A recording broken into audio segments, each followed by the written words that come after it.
Debra Salters, the warrior for the people, who are one of the persons who organized this. Children Rise Against the Lead Water Crisis. We have found that a lot of the parents don't know that this water is contaminated with high levels of lead. We have children testing anywhere from 4 to 40 to 70 in their systems. There's a woman whose daughter was 2 years old, tested level 9 lead, went into cardiac arrest. The child did not die, thank God. But these are the situations that we're having because the parents don't know. Wow. So we've gone into the schools, we've distributed flyers. As you see, we have a couple of school activists on here as well, but we're waiting for the children to show up. Hopefully the weather will, permit. Hold off. If not, we're still here. And we're going to start here and go to City Hall and do a couple games. We have...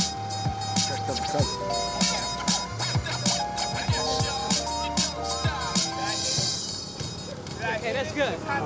So, as I was saying, it seems like the rain is starting, but we're out here because the parents need to know. And what I'm finding is they don't understand. They think the water's fine. They didn't even know it was a crisis.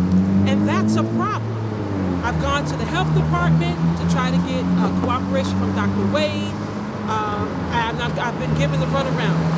Now, we need to get this information out. That's why we planned this rally/march for the children. We put the information out there. But if the parents don't come out here, the people don't come out here to get the information, we don't know what else to do. But we're out here trying to save our young people and our old people. Without the old people, there's no us. Without the young people, we have no future. So people, we have to get involved. Okay, so listen, we're out here, the corner of Broad and Camp, across from Capitol Restaurant. If you can make it out here, make it out here. We're gonna go down to City Hall, we'll be on the steps there.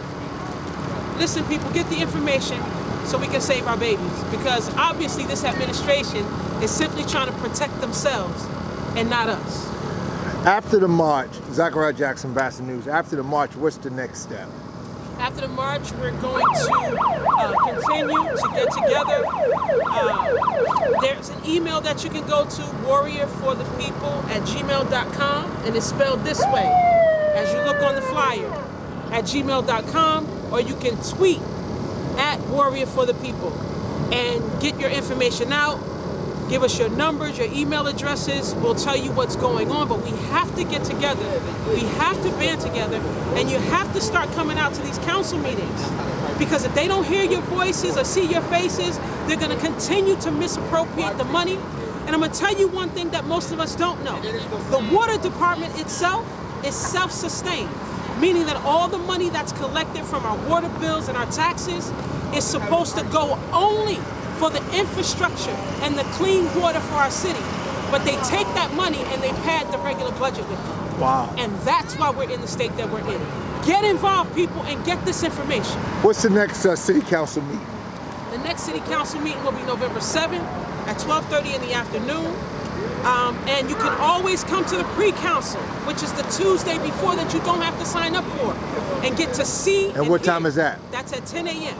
But don't they have night meetings at 6? They don't have. Well, for November, there's no night meeting. So that's something that we also have to change. They get rid of the night meetings when they feel like it, and they say that it's been this way forever. Well, that needs to change for those of us who are working. Because most people are working at that time. Absolutely. Most people that's paying taxes and everything will not be able to be there because they're working. Absolutely. And this is what I told Ken Lewis, the county clerk, the last council meeting. I said, you let these guys, meaning the council, come in anytime they want. They can speak whenever they want, however late they want.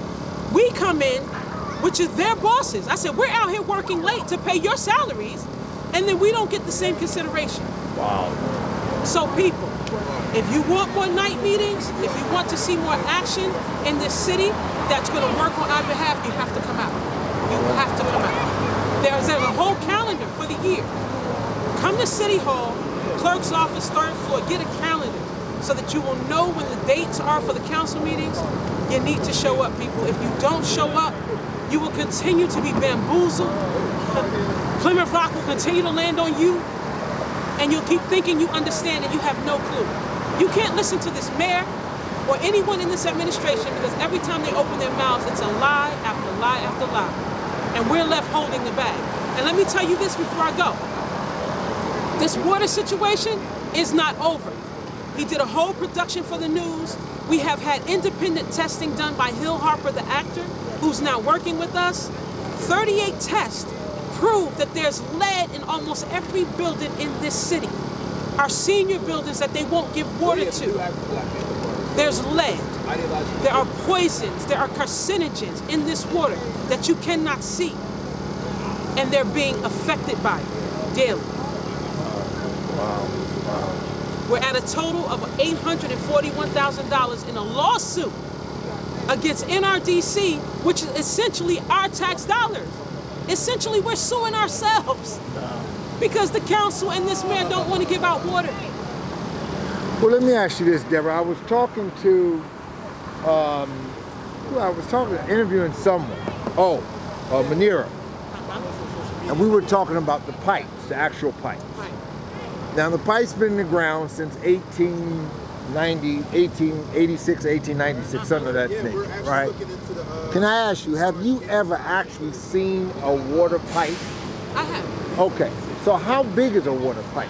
Well, depending on which one they're talking about. Now, you have the main ones, the real large ones. Right. And then you have the smaller ones. So it depends on the size. So when they talk about changing the pipes, are they talking about changing all the pipes, or just what pipes are they talking about changing? And have we seen anybody dig to change these pipes? Because if we're talking about 1896, I'm sure that we're talking about an infrastructure pipe, which would be a large pipe. Absolutely. That's probably big as a car around. Yeah. Or at least a quarter or half that size. Now, initially, when they were talking about digging up the lead lines, they were talking about digging up the complete line from the street, under the house. Now, what they're doing is we've seen people digging up the streets, but it's a partial line. Sure. Partial line. From a certain point in the street to just the edge of your home or the sidewalk. That is not what the initial plan called for. So, again, we're being bamboozled. Let me ask you this right here, and I'm not, jumping on you or nothing like that. Again, have you actually seen the pipe of 1886 or 1896? Whatever Have you? year that was. Yeah. Whatever century that was, over 100 years ago. Exactly. So have you ever seen those pipes? I've seen a pipe. I can't tell you if that's the pipe, Okay. because where they're digging, this is Shakima Thomas, my comrade in water fight. Hello. He just asked me, have I seen an actual pipe from 1836 or 1886, I think. 1886? Okay. So I'm telling him that what we've seen, Come back on the camera, please. I'm telling him that what we've seen some pipes. Can't say it's the actual 1886 pipe. 1886. Or whatever Well, year he's saying. You that, want to turn towards the camera? You infrastructure- want This way, come. Don't worry about the Now, sound. what's the question here? The question is, as I've asked many people, have you actually, the pipes that they talk about that's in the ground, right? Have you actually seen the actual pipe of 1886? So do we know what size that pipe is? Is it a big pipe? Is it a small pipe? When we think in terms of pipes today, we're talking about maybe a little pipe like this. But have you actually seen the water pipe, and what do it look like? Right. Well, I have a water pipe running through my house that's actually a copper service line. That wouldn't be the actual pipe. Let me finish. You asked me a question. If you want me to give you an answer. Go ahead and finish. Alright, so yeah, basically when the company came and dug up the service line, I did see the piping.